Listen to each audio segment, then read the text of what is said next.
Hi guys, welcome to Cricket Chat with Venkatesh. Finally England కండిషన్స్లో మనం test match ఆడుతున్నాం.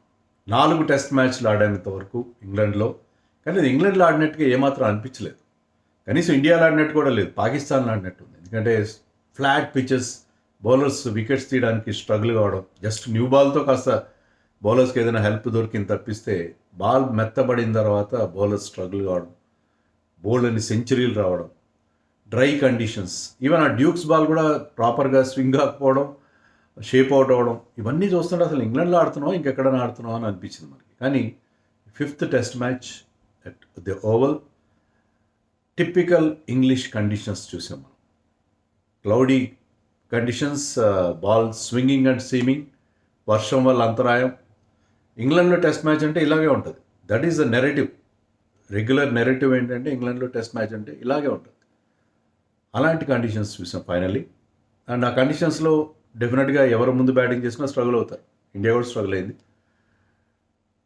Close of play దగ్గరికి India 204 for 6, just 64 hours మాత్రమే bowling చేశారు. ఎందుకంటే between lunch and tea almost ఆట జరగనట్టే చెప్పుకోవాలి. అయితే ఏంటంటే 1 hour ఎక్స్టెండ్ చేశారు, మామూలు కంటే 1.5 hour అని చెప్పాలి యాక్చువల్గా. ఎక్స్టెండ్ చేశారు కాబట్టి మన టైం ప్రకారం 12 గంటల వరకు ఆట జరిగింది.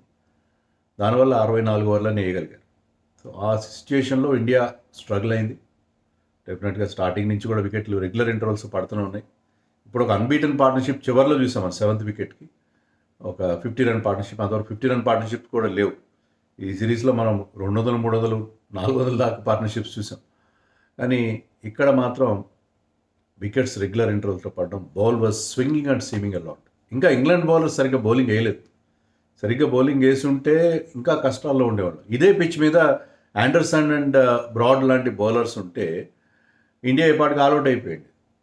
ఇక్కడ ఉన్న బౌలర్స్కి ఎక్స్పీరియన్స్ లేదు. తర్వాత they spraying the ball around, చాలా వేవర్డ్గా బౌలింగ్ చేశారు. ముఖ్యంగా Josh Tongue and Jamie Overton were all over the place.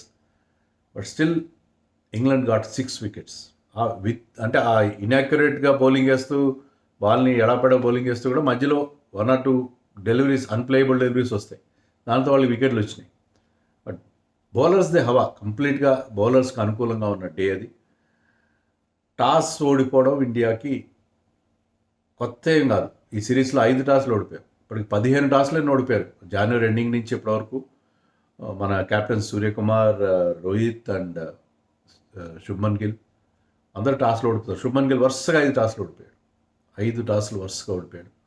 ఈసారి కూడా అంటే ఈసారి అతను అక్కడ బెన్ స్టోక్స్ లేకపోయినా, అవులీ పోప్ ఉన్నా సరే దాని ఫార్చ్యూన్స్ మాత్రం మారలేదు. అంటే బ్యాడ్ లక్ శుభ్మన్ గిల్ వైపు ఉంది. అవతల ఇంగ్లాండ్ కెప్టెన్ ఎవరున్నా సరే వాళ్ళే గెలవడం అనేది మనకు జరిగింది. సో చాలా టఫ్, చాలా పెద్ద లాస్ ఇది. ఎందుకంటే ఆ కండిషన్స్ ఎలా ఉన్నాయి, గ్రీన్ పిచ్ ఉంది, పిచ్ కూడా గ్రీన్గా ఉంది. అసలు అవుట్ ఫీల్డ్కి పిచ్కి ఎలాంటి తేడాలు ఏంటి, ఎప్పుడు ఇంత గ్రాస్ వదలలేదు. బహుశా బుమ్రా ఆడట్లేదని వాళ్ళకి ముందే తెలిసిపోయింది కాబట్టి వాళ్ళు ఆ గ్రాస్ అంతా వదిలేశారు. వాళ్ళు they have not picked spinner, special spinner లేకుండా 4 పేసర్స్తో వాళ్ళు బరిలోకి దిగడం మనం చూసాం. దాంతో ఏంటంటే వాళ్ళకి స్టార్టింగ్లోనే వికెట్ వచ్చింది. స్టార్టింగ్లోనే Gus Atkinson was the pick of the bowlers. మిగతా బౌలర్స్ బాగా అయిపోయినా అట్కిన్సన్ బౌల్డ్ బ్యూటిఫుల్లీ అండ్ అతను యాక్యురేట్గా was hitting the proper length and also bowling in the right channel. And he was asking questions. Ball swing చేస్తున్నాడు, seam చేస్తున్నాడు. కొంతవరకు Chris Woakes కొంతవరకు, కానీ మిగతా ఇద్దరు మాత్రం చాలా ఎక్కువ చాలా వేవర్డ్ బౌలింగ్ చూసాము. బట్ అట్కిన్సన్ స్టార్టింగ్లోనే యశస్విని అవుట్ చేశాడు. యశస్వి బాల్ కొంచెం లోపలికి వచ్చింది.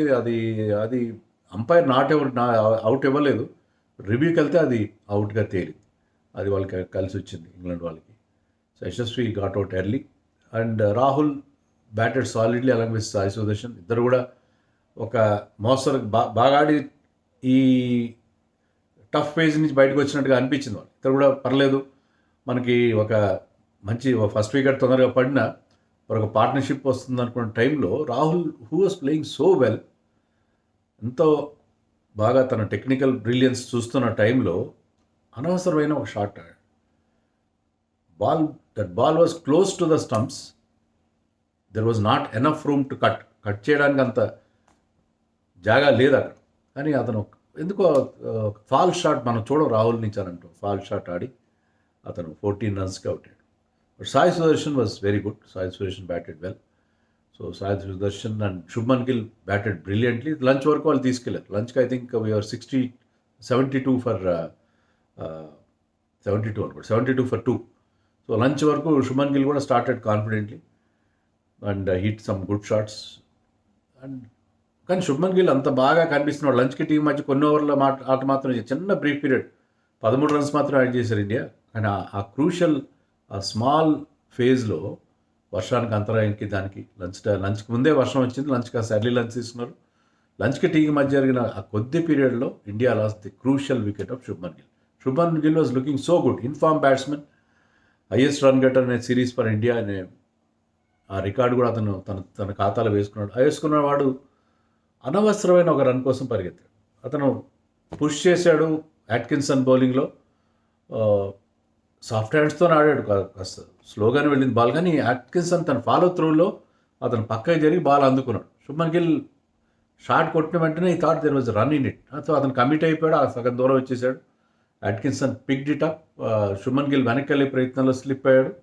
అట్కిన్సన్ టైం తీసుకొని కూల్గా స్టంప్స్ బ్రేక్ చేశాడు డైరెక్ట్ హిట్తో. Atkinson brilliance and some poor judgement by Shubman Gill. అది చాలా కాస్ట్లీ. మనం చూసాం కదా రిషబ్ పంత్ రన్అట్ మనకి ఇంతకుముందు ఒక టెస్ట్లో ఎంత ఇబ్బంది పెట్టిందో మనం చూసాం. ఇది కూడా అంతే. ఈ డిస్మిస్సల్ కూడా, ఈ రన్అట్ కూడా చాలా, లేకపోతే Shubman Gill and Sai Sudarshan going great guns. వాళ్ళిద్దరూ ఒకటే టీంకి గుజరాత్ టైటన్స్కి ఆడతారు కదా, ఇద్దరు మధ్య మంచి పార్ట్నర్షిప్ బిల్డ్ అవ్వడం మనం చూసాం. అండ్ వాళ్ళిద్దరూ మనని ఒక మంచి సేఫ్ పొజిషన్ తీసుకెళ్తారు అనుకుంటున్నారు. శుభ్మన్ లుక్ 4 బౌండరీలు కొట్టాడు, look in very good touch. So అలాంటి స్టేజ్లో శుభ్మన్ అవుట్ అయ్యాడు. I think he made just 20 runs. అది బిగ్ బ్లో ఫర్ ఇండియా ఆ బ్రీఫ్ పీరియడ్. తర్వాత Karun Nair and Sai Sudharsan batted well.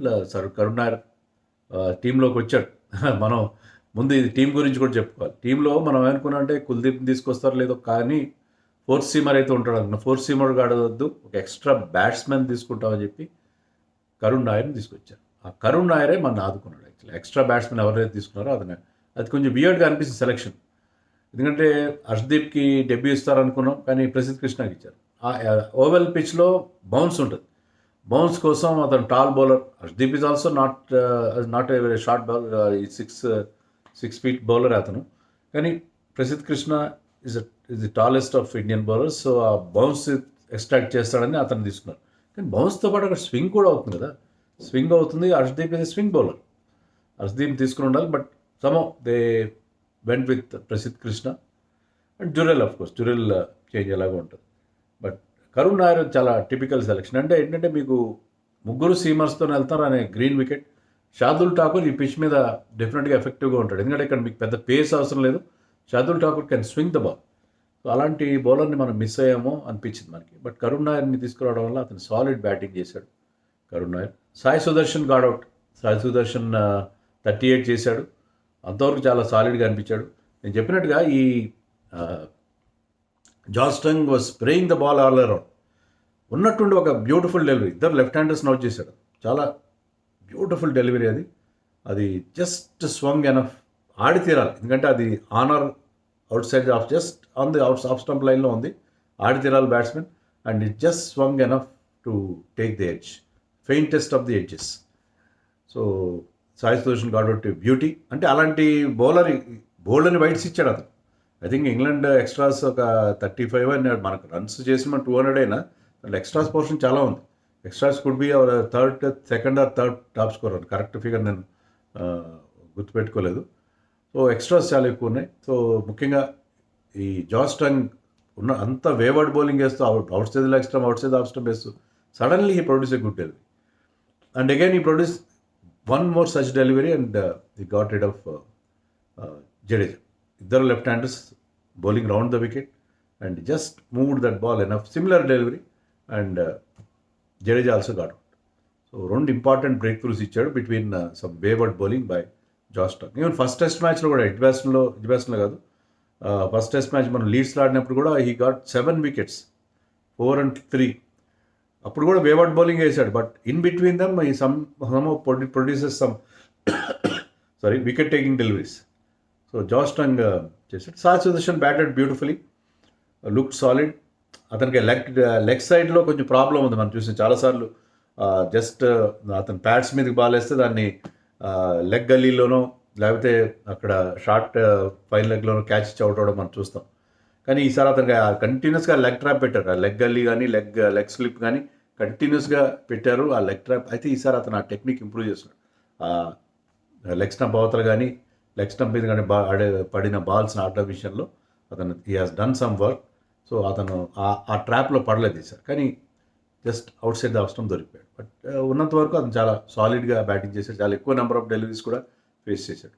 I think he faced 100 deliveries or more, I think so.